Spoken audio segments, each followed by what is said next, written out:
রাসূলুল্লাহ সাল্লাল্লাহু আলাইহি ওয়াসাল্লাম রাতের বেলায় চাদর মুড়ি দিয়ে ঘুমিয়ে আছে।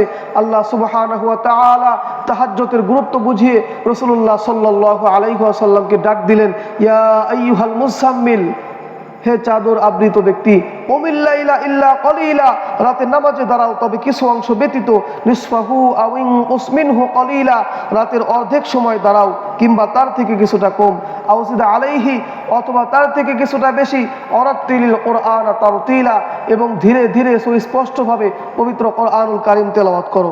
ইন্না সানুলকি আলাইকা কাওলান সাকিলা, আমি তোমার প্রতি গুরুত্বপূর্ণ বাণী অবতীর্ণ করেছি। সম্মানিত হাজিরিন, আল্লাহ সুবহানাহু ওয়া তাআলা তাহাজ্জুদের গুরুত্ব কতটা বুঝিয়েছেন যে রাসূলুল্লাহ সাল্লাল্লাহু আলাইহি ওয়াসাল্লাম রাতের বেলায় চাদর মুড়ি দিয়ে ঘুমিয়ে আছে।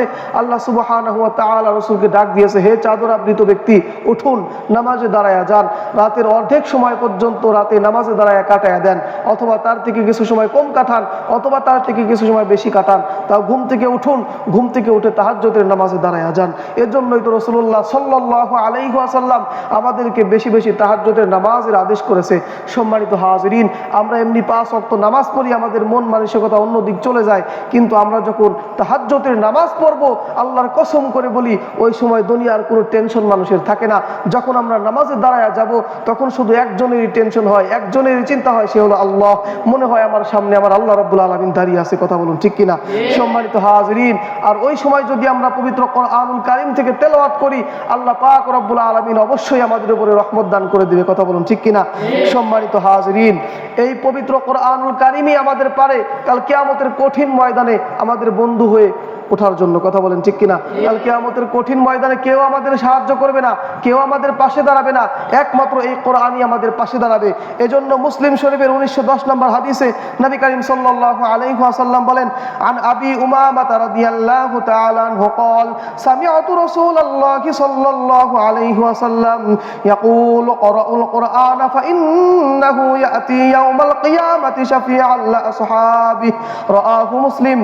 আবু উমামা রাদিয়াল্লাহু তাআলা আনহু হইতে বর্ণিত, তিনি বলেন, আমি রাসূলুল্লাহ সাল্লাল্লাহু আলাইহি ওয়াসাল্লামকে একথা বলতে শুনেছি যে তোমরা বেশি বেশি কোরআনুল কারীম পাঠ করো, কেননা কিয়ামতের দিন কোরআন পাঠকারীদের জন্য সুপারিশকারী হিসেবে আগমন করবেন। সুবহানাল্লাহ। যারা বেশি বেশি কোরআনুল কারীম তেলাওয়াত করবে, কিয়ামতের ময়দানে তাদের সুপারিশকারী হিসেবে কোরআন আগমন করবেন। এর থেকে সৌভাগ্যের কথা আর আছে? সম্মানিত হাজিরিন, এজন্য কোরআনকে আঁকড়ে ধরতে হবে, কোরআন বেশি বেশি তেলাওয়াত করতে হবে, যাতে কোরআন কাল কিয়ামতের কঠিন ময়দানে আমাদেরকে সুপারিশ করতে পারে। কথা বলুন ঠিক কিনা? আল্লাহ সুবহানাহু ওয়া তাআলা তৌফিক দান করুক, সকলেই বলে আমিন। বাইহাকির শুআবুল ঈমানের 2219 নম্বর হাদিস ও সিলসিলা সহিহার 2342 নম্বর হাদিস নবী করিম সাল্লাল্লাহু আলাইহি ওয়াসাল্লাম বলেন, আন ইবনে মাসউদ রাদিয়াল্লাহু তাআলা আনহু قال قال رسول الله صلى الله عليه وسلم من سره أن يحب الله ورسوله فليقرأ في المصحف। ইবনে মাসউদ রাদিয়াল্লাহু তাআলা আনহু থেকে বর্ণিত, তিনি বলেন, রাসূলুল্লাহ সাল্লাল্লাহু আলাইহি ওয়াসাল্লাম বলেন, তোমাদের ভিতর থেকে যদি কেউ রাসূলুল্লাহ সাল্লাল্লাহু আলাইহি ওয়াসাল্লাম এবং আল্লাহ তাআলাকে অধিক পরিমাণে বেশি ভালোবাসতে চায়, অথবা এটা চায় যে আল্লাহ এবং রাসূলুল্লাহ সাল্লাল্লাহু আলাইহি ওয়াসাল্লাম তাকে অধিক পরিমাণে ভালোবাসুক, তাহলে সে যেন দেখে দেখে বেশি বেশি কোরআনুল কারীম তেলাওয়াত করে। সুবহানাল্লাহ। তা আমরা যদি দেখে দেখে বেশি বেশি কোরআনুল কারীম তেলাওয়াত করি, তাহলে আল্লাহ সুবহানাহু ওয়া তাআলা আমাদের 2000 নেকি দান করবে। কয় হাজার? 2000। আর যদি না দেখে তেলাওয়াত করি তাহলে 1000 নেকি দান করবে। সম্মানিত হাজিরিন, এজন্য আমরা যারা না দেখে পড়তে পারি না, আমরা হয়রান হব না। আমরা যদি দেখে দেখে কোরআনুল কারীম তেলাওয়াত করি, আল্লাহ পাক রব্বুল আলামিন আমাদের আমলনামায় বেশি সওয়াব দান করবে। কথা বলুন ঠিক কিনা? সম্মানিত হাজিরিন, আর যারা কোরআন পড়তে পারি না তারা আফসোস করব না, তারা কোরআন শেখার চেষ্টা করব। আল্লাহ সুবহানাহু ওয়া তাআলা যাতে আমাদের অতি দ্রুত কোরআন শেখার তৌফিক দান করেন, সকলে বলি আমিন।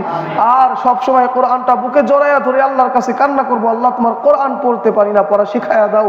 আর বেশি বেশি বলবো, আল্লাহ এই কোরআনের ওসিলায় তুমি আমাকে মাফ করে দাও। আল্লাহ পাক রব্বুল আলামিন ক্ষমা করে দেবেন। সুবহানাল্লাহ। সম্মানিত হাজিরিন, কোরআনের মর্যাদা কত, একটা লোকের ঘটনা আমি আপনাদের মাঝে পেশ করব, যে লোক কোরআন পড়তে পারতো না, কিন্তু কোরআনের ভালোবাসার কারণে আল্লাহ সুবহানাহু ওয়া তাআলা তার কবরটা জান্নাতের বাগিচা বানিয়ে দিয়েছে। বলুন সুবহানাল্লাহ। সম্মানিত হাজিরিন, ভারতের হিন্দু প্রদেশের ভিতরে একটা গ্রাম এরকম ছিল, যেই গ্রামের ভিতরে শুধু একটা মুসলমানের বাড়ি ছিল, আর সব বাড়িগুলাই ছিল হিন্দুদের। একটা শুধু মুসলমানের বাড়ি ছিল। কোনো একদিন ওই মুসলিম ভাইটি ইন্তেকাল করলেন। সকল হিন্দুরা একত্রিত হয়ে আলোচনা শুরু করে দিল, কি করা যায়। আমাদের ভিতরে যদি কোনো হিন্দু ভাই মারা যায় তাহলে আমরা পুরায়া দেই অথবা পানিতে ভাসায়া দেই, কিন্তু মুসলমান ইন্তেকাল করেছে তাকে তো আর পুরানো যাবে না, ভাসায়া দেওয়া যাবে না। হিন্দুদের ভিতরে কতটা একতা, কতটা ভালোবাসা ছিল তখন দেখেন। আর এখন মুসলমানদের ভিতরে ভালোবাসা নাই, একতাবদ্ধ নাই, সব মারামারি, কাটাকাটি, রাহাজানি শুরু হয়ে গেছে। কথা বলুন ঠিক কিনা। আর ওই সময় 30 থেকে 40 বছর আগের ঘটনা, যে সময় হিন্দু মুসলমানদের ভিতরে কতটা মিল, কতটা মহব্বত, ভালোবাসা ছিল।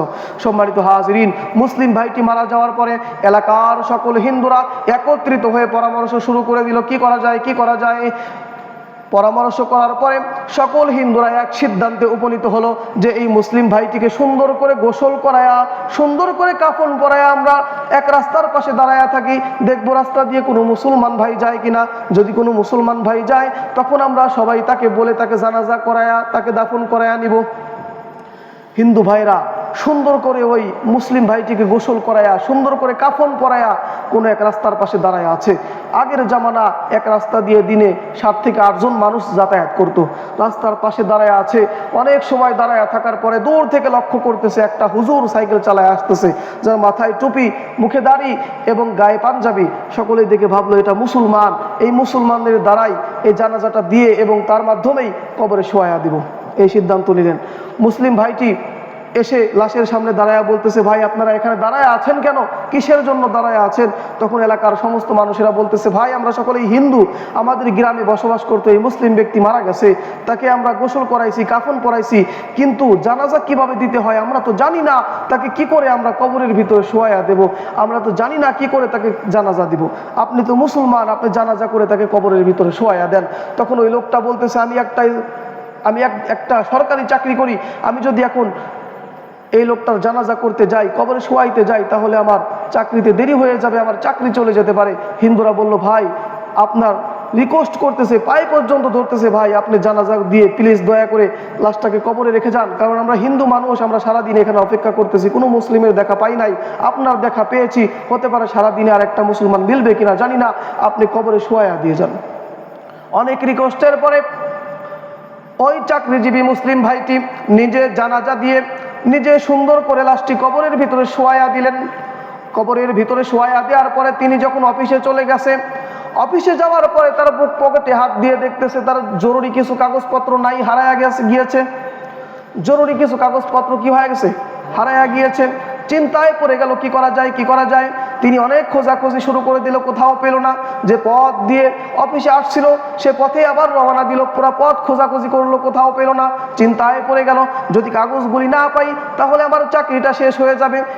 কিছুক্ষণ পরে তার মনে আসলো যে আমি লাশটিকে যখন কবরের ভিতরে শোয়া দিয়েছিলাম, লাশটিকে যখন আমি হাবু দিয়ে শোয়া ছিলাম, তখন আমার বুক পকেট থেকে হয়তো কাগজগুলি পড়ে গিয়েছে। এই কথা চিন্তা করে মুসলিম ভাইটি হিন্দু ভাইদের কাছে গিয়ে বলতেছে, ভাই আমি তোমাদের কাছে একটা সাহায্য চাই। হিন্দুরা বলতেছে, হ্যাঁ আমরা তোমাকে সাহায্য করতে রাজি আছি, বলুন কি সাহায্য করব, কারণ আপনি আমাদের বড় একটা সাহায্য করেছেন, আপনাকেও আমরা সাহায্য করব। তখন এই মুসলিম ভাইটি বলতেছে, আমার পকেটে জরুরি কিছু কাগজপত্র ছিল, লাশটিকে শোয়ানোর সময় আমার পকেট থেকে কাগজগুলি কবরের ভিতরে পড়ে গিয়েছে। এখন এই কাগজগুলি আমার খুব জরুরি দরকার। যদি কাগজগুলি আমি না পাই তাহলে আমার চাকরিটা হারায়া যাবে, আমার চাকরি বাদ হয়ে যাবে। তখন হিন্দু ভাইরা সকলে একত্রিত হয়ে মুসলিম ভাইটির সঙ্গে কবরের কাছাকাছি গেল। কবরের কাছে যাওয়ার পরে কবরটা খনন করা হলো। কবরটা খনন করার সঙ্গে সঙ্গে কবর থেকে এমন সুঘ্রাণ বের হচ্ছিল, ওই মুসলিম ভাইটি লেখেন যে এত সুন্দর সুঘ্রাণ আমি দুনিয়ায় কোনোদিনও পাই নাই বা কোনোদিনও কল্পনাও করি নাই, বলুন সুবহানাল্লাহ। কবরটা খনন করার পরে দেখতেছে কবরের ভিতরে ফুলের বাগিচা হয়ে গেছে, বলুন সুবহানাল্লাহ। চিন্তায় পড়ে গেল, কিরে 1.5 থেকে 2 ঘন্টা আগে কবরের ভিতরে শোয়া দিয়েছি, এই 1.5-2 ঘন্টার ভিতরে কবরটা ফুলের বাগিচা হয়ে গেছে। লোকটা কি আমল করতো যে তার কবরটা ফুলের বাগিচা হয়ে গেল, কারণ কি? আর দেখতেছে ওই কাগজগুলি সুন্দর করে পাশে একটা জায়গায় গুছায় রাখা আছে। কাগজগুলি নিয়ে হিন্দু ভাইদের প্রশ্ন করলো, ভাই এই লোকটা কি এমন আমল করতো, কি এমন কাজ করতো যার কারণে তার কবর দিয়ে সুঘ্রাণ বের হচ্ছে, কবরটা ফুলের বাগিচা হয়ে গেছে, কারণ কি? কি কারণ? তখন হিন্দু ভাইয়েরা বলতেছে, আমরা তো হিন্দু মানুষ, আমরা আমাদের কর্ম নিয়ে ব্যস্ত থাকি, সে যে কি আমল করতো আমরা জানি না, তার একটা মেয়ে আছে তাকে জিজ্ঞাসা করতে পারেন। মুসলমান ভাইটি হিন্দুদের সঙ্গে করে নিয়ে ওই মেয়েটির বাড়িতে গেল। বাড়িতে গিয়ে মেয়েটিকে জিজ্ঞাসা করতেছে, মা তোমার বাবা এমন কি আমল করতো যে তোমার বাবার কবরটা জান্নাতের বাগিচা হয়ে গেছে, এমন সুঘ্রাণ বের হচ্ছে যে দুনিয়ায় কেউ কল্পনাও করে নাই সুঘ্রাণ আবার এত সুন্দর হয় কিনা। কি এমন আমল করতো? ওই মেয়েটি বলতেছে, আমার বাবা তেমন কোনো আমল করতো না, আমার বাড়িতে একটা কাঠ আছে, যে কাঠের একটা তক্তা আছে, তক্তার উপরে একটা বই রাখা আছে, সেই বইটাকে আমার বাবা পড়তে পারতো না, মূর্খ মানুষ। প্রতিদিন ওই বইটার অক্ষরের নিচে আঙুল দিয়ে পড়তো আর বলতো, আল্লাহ এই অক্ষরগুলি তো আমি পড়তে পারি না, যদি পড়তে পারতাম কতই না ভালো হতো। নিঃসন্দেহে এই অক্ষরের ভিতরে কোনো ভুল নাই, এই অক্ষরগুলি তুমি কত সুন্দর করে সাজিয়েছ, অক্ষরগুলি যদি আমার অন্তরের ভিতরে সাজায়া দিতা কতই না ভালো হতো। আল্লাহ আমি তো পড়তে পারি না, এত সুন্দর একটা বই আমি পড়তে পারি না। তখন ওই মুসলিম ভাইটি বলতেছে, দেখি বইটা নিয়ে আসো, দেখি কি বই। বইটা যখন আনা হলো, ওইটা দুনিয়ার কোনো সাধারণ বই না, ওইটা হলো পবিত্র কোরআনুল কারীম। বলুন সুবহানাল্লাহ। পবিত্র কোরআনুল কারীম। দেখেন ভাই, পবিত্র কোরআন কিন্তু লোকটা পড়তে পারতো না, কিন্তু কোরআনের মহব্বত করার কারণে আল্লাহ সুবহানাহু ওয়া তাআলা তার কবরটা জান্নাতের বাগিচা বানিয়ে দিয়েছে। বলুন সুবহানাল্লাহ। সম্মানিত হাজিরিন, এজন্য আমরা যদি কোরআনের মহব্বত করতে পারি, কোরআনের হাফেজদেরকে মহব্বত করতে পারি, আলেমদেরকে ভালোবাসতে পারি, তাহলে আল্লাহ সুবহানাহু ওয়া তাআলা হতে পারে এই ভালোবাসার কারণে আবার আপনার কবরটাও জান্নাতের বাগিচা বানায় দিবেন। বলুন সুবহানাল্লাহ। আল্লাহ তাআলা আমাদের সবাইকে কোরআনকে ভালোবাসার তৌফিক দান করুক। সকলেই বলি আমিন।